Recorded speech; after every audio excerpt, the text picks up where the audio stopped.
Beer Geeks, welcome to another in our What Even Is series, in which this week we're going to start with a beer at 9.5%, maybe move up to 11% while trying to tell you some beer history.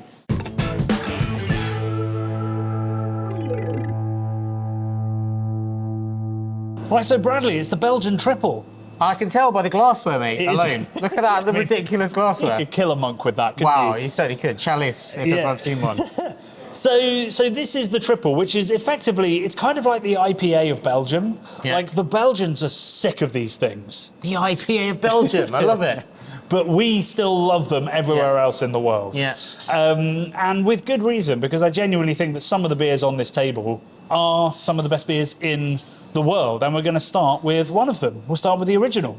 So I've been to Westmalle. We've done a whole video on the history of Westmalle. Yeah. Obviously, they're a huge part of the story of Westfaletteren as well. So they're a hugely influential brewery. But this beer, more perhaps than any other thing they've done, because it is the mother of triples. Look at that. Look at that. It feels wrong not to pour it up to the top. That's beautiful. I thought that both of us having a bottle, that would end badly. How strong is this? 9? 9.5. 9.5. 9.5. Wow. So, actually, no, let's taste it first, because otherwise I'm just going to be staring at this rather than the camera. Can I just say how beautiful that beer is? Straight out of the bottle. Condition on that is incredible. Yeah, incredible head retention, beautiful, lovely colour. You just know it's going to be gorgeous. It smells like banana and croissant. It does. And hay. It smells like real bananas, not like the sort of powdery, sweet bananas, like proper bananas. Which is odd, because it is isoamyl acetate, which is what we're smelling there, which is kicked out by the yeast, is what they use to make foam bananas. But I guess it doesn't come with all the horrible, nasty additives that also come in a foam banana. Yeah. Not the foam bit. No. So yeah, it smells like classic triple. This, I think, came second in my triple taste test, which this came first, which I disagree with now that I've tasted it multiple times. Yeah. But it smells incredible.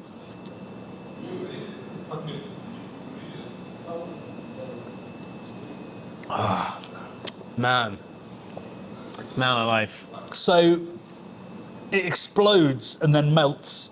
It's like a skip, a prawn cocktail skip. Yeah, with the intensity. If anyone doesn't know what that is, our American brothers and sisters, etc. It's like a maize-based snack that you put in your mouth, and as instantly as it hits your tongue, it dissolves. Yeah. But it has an incredible amount of prawn flavour, but let's not go there. But it's incredibly flavourful, and then it just goes boom and it disappears. Yeah, that's what it feels like. But obviously it's banana and caramel and French baked goods. Oh. And a lemoniness, and then a good whack of bitterness as well. Plenty of hop character and almost hop oiliness or yeasty oiliness like glycerol. So much texture, so much flavour, but equally so drinkable. I feel like this is a beer that transports you through time and space. Like, I feel like I'm in Belgium now, man. Yeah. This is like, it's amazing stuff. The glassware is helping me with this journey, but my God, that's a great beer. Yeah, it's a world-class beer. And it goes through an incredible process as well. So obviously it's made by the monks under the Trappist order. The beer itself is very, very simple with their Westmalle yeast, which is very famous. I've brewed with it and caused a giant fountain in the studio. Very simple malt bill, very simple hop bill, but quite a complicated process. So you've got big fermentation, long lagering. Yeah. So these beers are conditioned for a long, long time, which is how they end up so sort of clean feeling, lager-esque in the end. And then bottle reconditioning as well, which results again in a little bit of haze unless it's been sat still for a long old time. So you get complexity through what I guess they'd call slow brewing, like in slow food, but also in using the right ingredients in the right order at the right times and that beautiful Westmalle yeast. There is something, because it's such a strong beer, but you don't get like a lot of burn, or I don't feel like loopy doopy or anything immediately as I'm drinking it. It feels contained. It feels Crash cut. But the banana scale is interesting here, and it does have a sort of crushable lager quality to it somehow. Yeah, I think if you did like treat this like a lager for 5 minutes, that would disappear. But while you're sipping it, as the Belgians would encourage, according to the UNESCO designated cultural heritage, it does feel like you could neck it. It really does. So that's the process. The style. Well, let's get into the history before we dig into what constitutes a triple, because there are, of course, Belgian blondes like Duvel, which are kind of similar. Maybe we'll crack a Duvel. I've just had that idea on camera, so we'll see if that happens. So the history of the triple almost starts with Westmalle. Yeah. So Westmalle, as I said, is known as the mother of triples. It was brewed in 1936. It was to celebrate an expansion, a revamp of the brewery at Westmalle that was going to be raising lots more money for the monastery and for good causes. So they decided to brew something very, very special to celebrate that. And Belgium, almost up until that point, had been pretty obsessed with dark ales, like the Flemish Reds we tasted a couple of weeks ago. And like amber beers, beer spécial, as they sort of come to be known today. So this was quite an outlandish thing to brew. Yeah. To be completely pale, to still be exceptionally strong, to be, you'd think you just amp up the double, which was about 15 years old by this point. But no, they went blonde. And there is a story I read that it was them trying to compete with the rise of lager. In which case, swing and a miss, monks. But like I said, somehow it has a sort of lagery drinkability to it. So I'd say swing, and I missed it because I'm drunk. Yeah, like a glancing blow, maybe. A glancing blow, monk. Yeah. But like, I kind of get it. I guess it was seen, they thought it would be a well-selling product because of its colour, because of the way things were going. Things like Stella had just come out about 20 years ago, and lager from Germany and Czech Republic was starting to really take over. So it was a sensible move, and it was one that was much imitated by endless other breweries, some of which are here, to the point where they had to found the Trappist designation and everything to stop people calling their beers like Trappist triples and things. The thing that's important to point out is that it's probably not the absolute first triple. Okay. So Witkap Peter's beer was probably the first triple. That still exists, although it's not the same beer. That was formulated about 2 years before, actually by the same brewer. Oh, there we go. The brewers would have been layman people. They wouldn't have been monks that were coming up with this stuff. So this guy, whose name has escaped me, he brewed a version of it at Witkap and then was clearly employed by Westmalle to come up with a recipe for their new brewery. And he just went, I've already got one, actually. So he just repeated his homework, basically, and was like, I've done this one.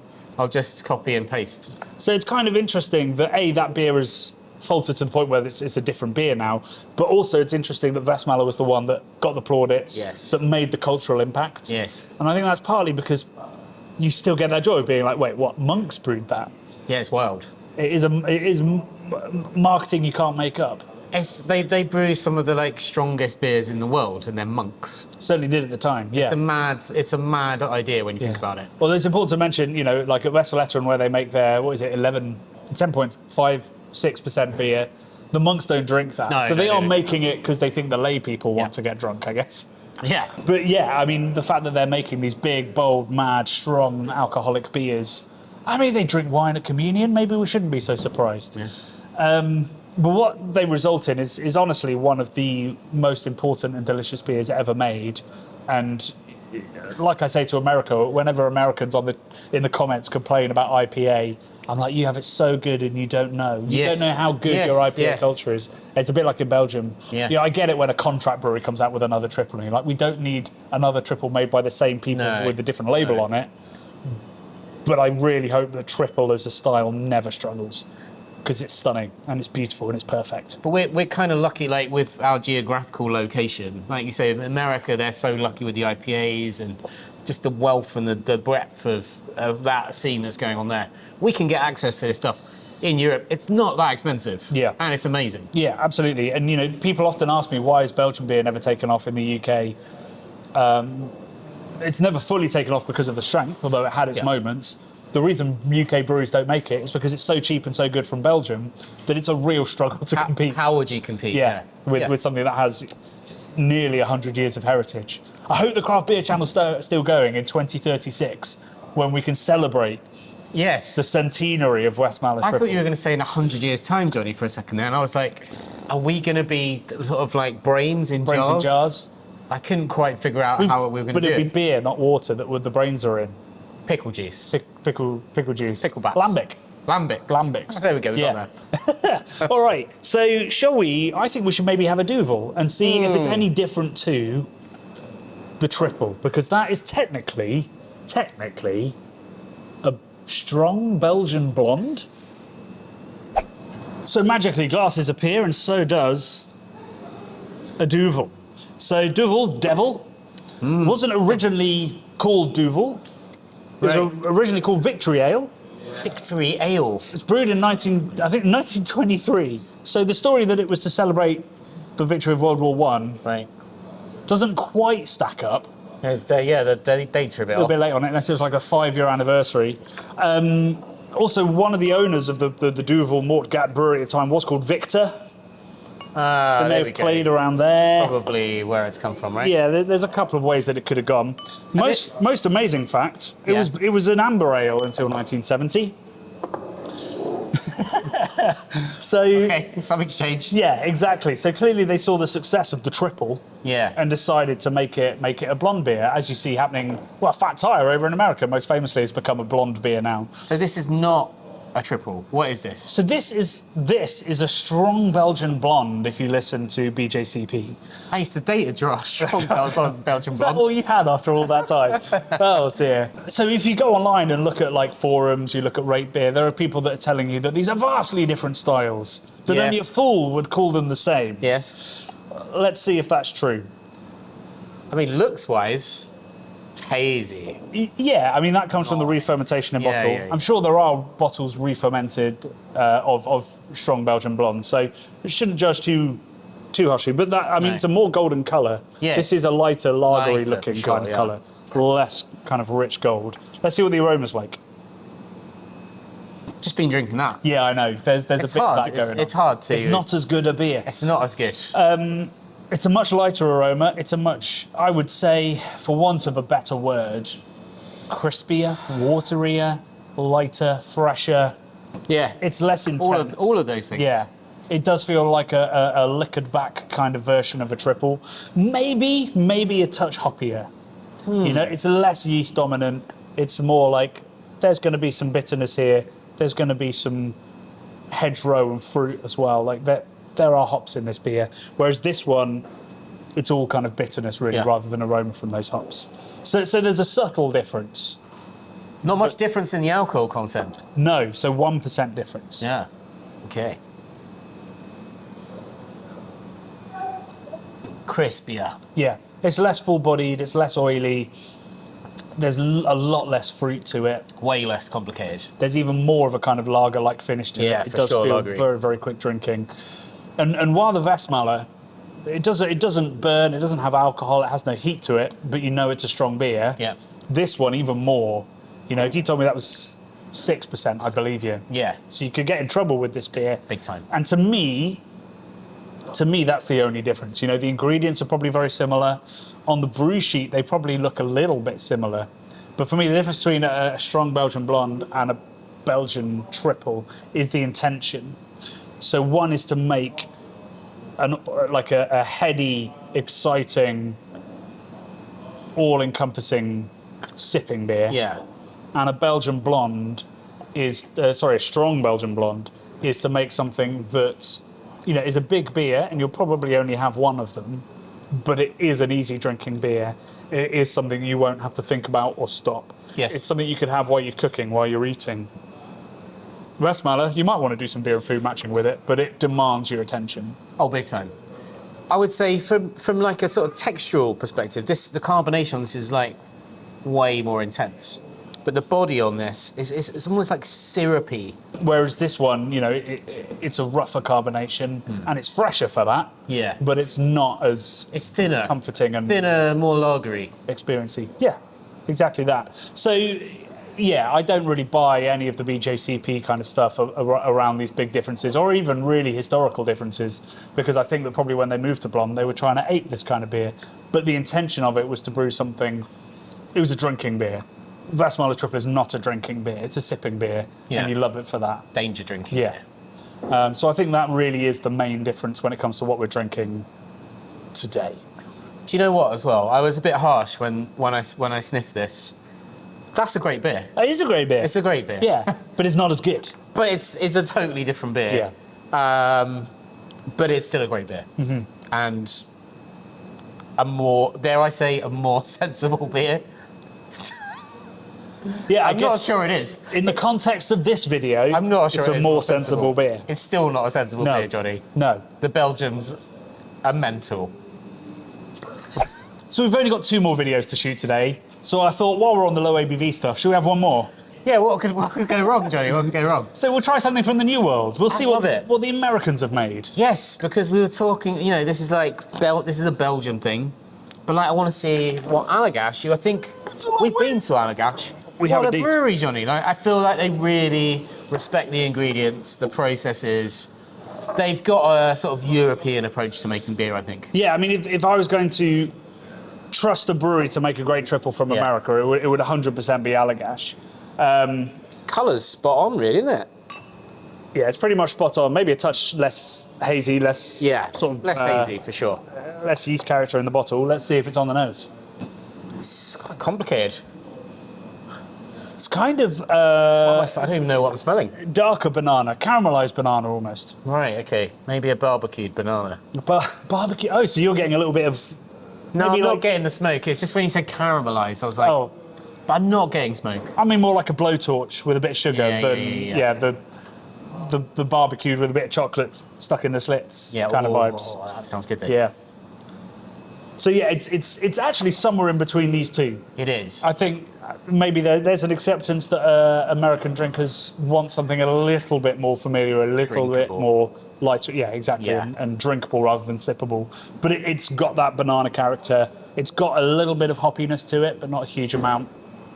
Which it's not smokiness, but when you said that, I was a bit like, yeah, it's got an earthy hop character Yeah, to there it. is a little bit of earthiness, for Yeah. sure.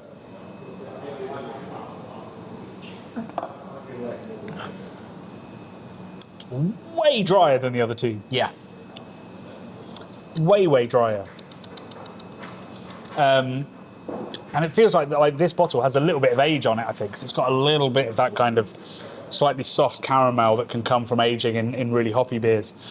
So it's got a lovely complexity, a lovely brightness from being left a little bit lighter, and a lot less yeast character than the Westmalle. So yeah, it does literally land about there.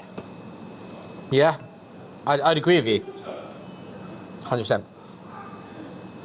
But the banana scale is interesting here. Look what I've done to it. Banana, but like it's like different kinds of bananas. Yeah. I kind of just want to. I feel like we've talked a lot about banana in this episode, and that's not It's often not the predominant. first thing you think when you Yeah. think of triples. I mean, I do yeah, think yeah. that it leaps out of all three. Yeah. But it comes with other things which differentiates it from a Weiss beer yeast. It comes with kind of pear, and I think a slight kind of almond character as well often comes out in these beers. So yeah, in this one, the banana is probably the least pronounced of the two. So I think the Belgians really love to get as much yeast character out, and maybe on this one they've stayed restrained a little bit. Maybe in recognition of their audience, or maybe because that's the way that the brewers want it.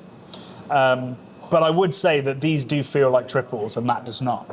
So yeah, I think bottle conditioning is a vital part of the triple. I think the intention to make something that you can't really think about anything else while you drink it is a big part of the triple, whereas it isn't for the blonde, which I think is the ultimate cooking beer, because you're going to have one of them and you're going to neck it, but it's going to be full-bodied and full-flavoured. Yeah, I'd agree with that. So yeah, that in our opinion is what a triple is. I hope we got the history right, because I don't really remember the start of this episode. Yeah, I said at the beginning it was meh, it's a meh, kind of whatever. But I feel like they've caught up with me a little bit, and I need to eat some lunch now, Johnny. Yeah, let's do lunch. Because triple the fun, triple the drunkie. Really fancy some moule or something. Oh.